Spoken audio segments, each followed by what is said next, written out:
Hello students, so today we are going to start class 10 chapter number 9 some application of trigonometry. I hope आपको chapter number 10 circle clear हो गया होगा. अगर उसमें कोई भी डाउट होगा तो प्लीज़ आप कमेंट बॉक्स में ज़रूर बताना.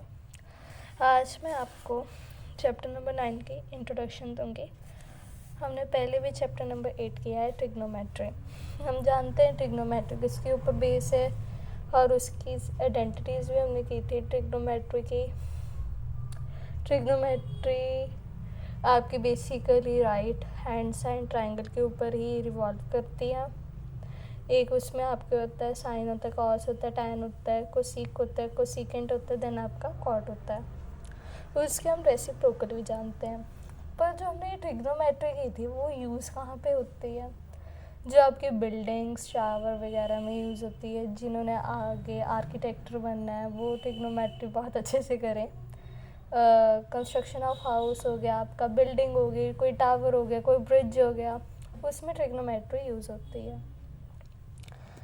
बेसिकली यहाँ पे आप angle of elevation and angle of depression करेंगे. और लाइन ऑफ साइट होती है कि आप कहाँ से देख रहे हो.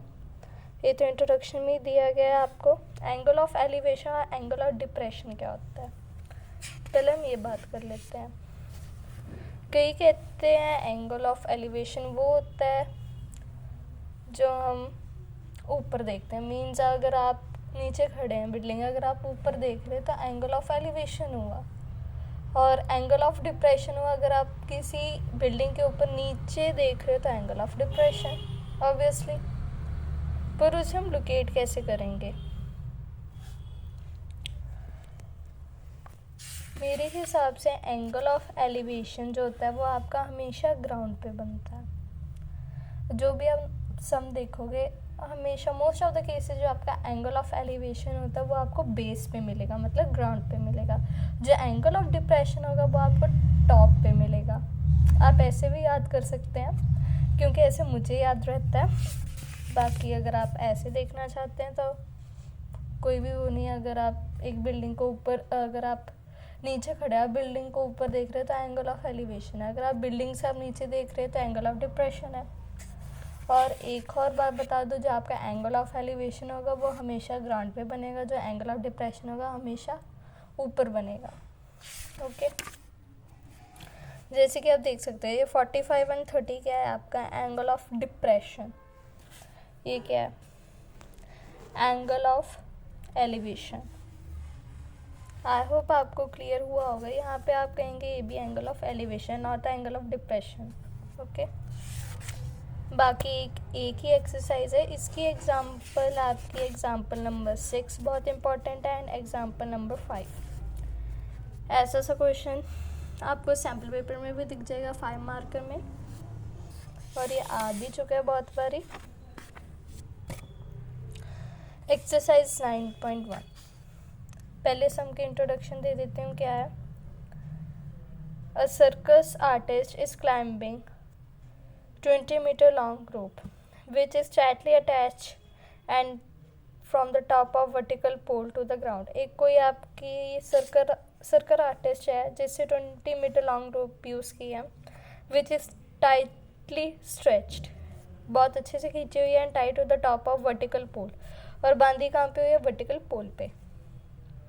To the ground. Find the height of the pole if the angle made by the rope with the ground level is 30 degree. With the ground बना है तो एंगल ऑफ एलिवेशन है. तो आपको फाइंड आउट क्या करना है? हाइट ऑफ पोल.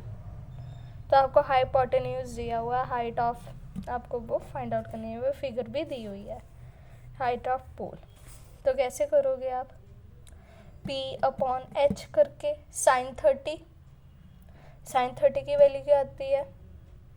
1/2.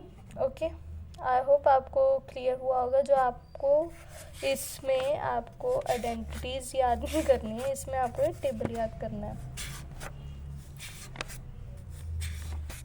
ये रहा टेबल 1/2. साइन 30 की वैल्यू 1/2. तो आपको ये टेबल याद होना चाहिए. आपका टेबल चैप्टर नंबर 8 में भी चलेगा, चैप्टर नंबर 9 पे भी. आई होप आपको क्लियर हुई होगी. इसकी इंट्रोडक्शन बहुत आसान चैप्टर है. इसमें से आपकी ज़्यादातर केस स्टडीज़ आती हैं, 5 marker question and 4 marker question, और कुछ नहीं आएगा इसमें से। अगर फिर भी आपको डाउट रहा हो कहीं चैप्टर नंबर 10 पे और इसके इंट्रोडक्शन में, तो प्लीज़ कमेंट बॉक्स में ज़रूर बता देना। And thank you for watching.